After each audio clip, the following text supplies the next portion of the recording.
For the past year and a half, we've been creating content for you and with you. So for the following year, plano pa namin palakihin yung team, gumawa ng mga bagong show, at i-improve yung mga napapanood nyo na. But with YouTube revenue alone, we're not making enough. So, we are launching our new membership program where you guys can join and contribute in producing new shows while getting to know everyone from Recreate better. So for every level of membership, you get exclusive perks and privileges like custom YouTube stickers, exclusive monthly live streams with us, Early access to videos, free monthly merch of your choosing, and exclusive behind-the-scenes vlogs. So just click the join button found on our channel. and you can find out more information on this.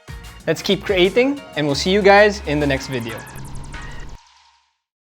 Okay, personally, I would not take my husband's last name. Bakit niya kakalabanin yung tradition? Just parang may gusto siyang patunayan. So,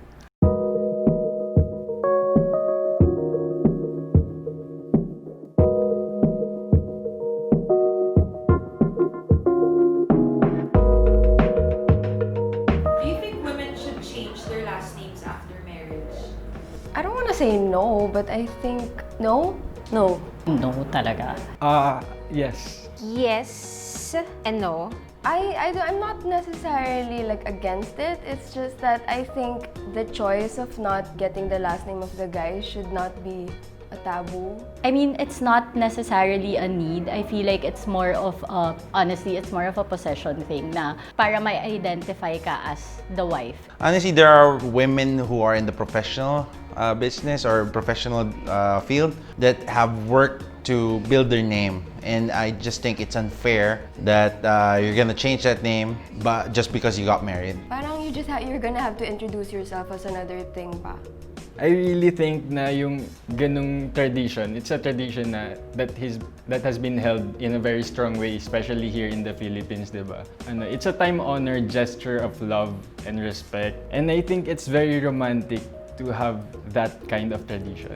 If my preference is to be followed, I would let them decide, but I would appreciate it even at least hyphen. That's why some people still hyphenate their last name because they want to stay their single last name and then their married last name, just to, you know, empower women. The stigma shouldn't be that they should. Rather, they could decide if they want to. Does changing your last name mean your husband is more superior to you? No. No naman, no. No. No.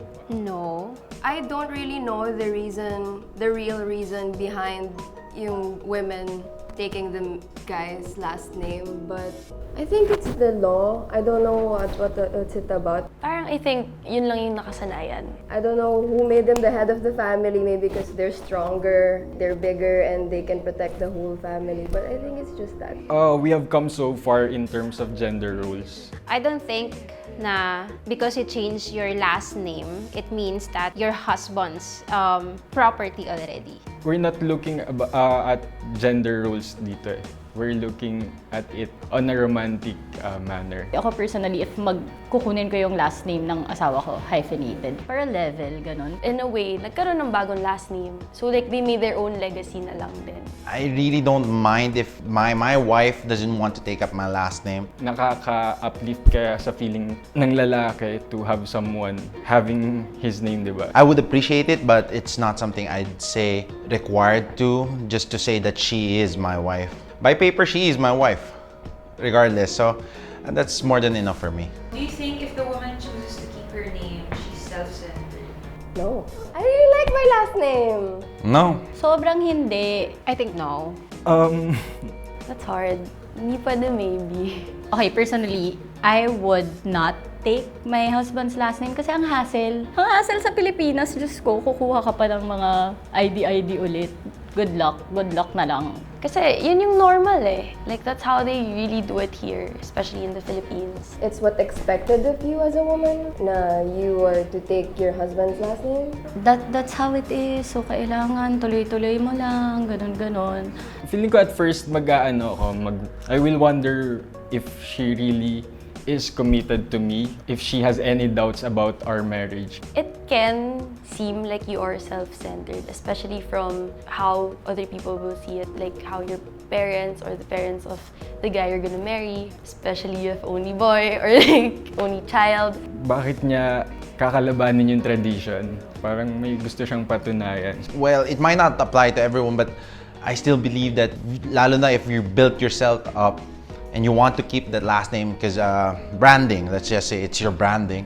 We know a lot of media personalities, we know a lot of sikat na tao like Angelina Jolie never took Brad Pitt's name when they got married. It's also about the family. Syempre, like, I know people who don't keep their last names kasi hindi sila okay with family.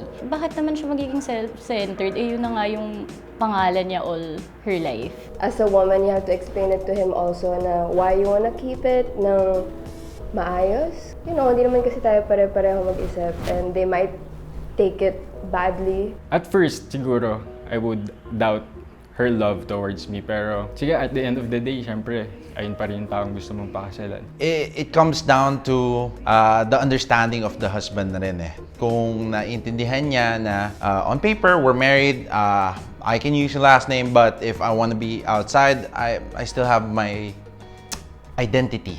It boils down also siguro to identity. You just want to be known as this. And for your whole life, you've been known as someone with this name. Do you think itong tradition na to is still something we should practice in our society? Yeah. I think yes. No. It depends kasi on the person eh. I think it's not really, accepted pa. Because I have friends that are married and then they are really complaining na why I have to really change my name, I have to change my IDs, I have to change the documents and whatnot. From olden times, this is because I like history, so I've read about it. Kasi ang women, olden times, is always thought as a secondary citizen. She's a property that pinapangkasal, pinapanggamit sa political gain. Work is with men, everything is superior by men. Everyone is still doing now. Once you are married to a man, you have to be like a half of that man already. But through the years, as women rights progresses, women have their own identity, have been fighting for their own identity. Hindi na ako naniniwala na it's the normal thing to do. Kasi marami na rin akong kilala who decided to keep their last names. For me, it depends talaga on you, on what you would want to do. As a guy and as I grew up in that tradition, I would still appreciate if she would at least hyphen my last name. It's a sign nga of love and gesture towards each other. It just emphasizes there's a union built by marriage. It's not about the tradition actually, pero yung feelings nyo towards each other. At the end of the day, you shouldn't care naman about what other people think. Hindi naman sa magsaset tayo ng standard na let's abolish this completely. It's not something na should be imposed, but more of should be a choice. As long as you can keep your promise that you are married to this person. I think that's the only thing that really matters at this point. I mean, whatever floats your boat.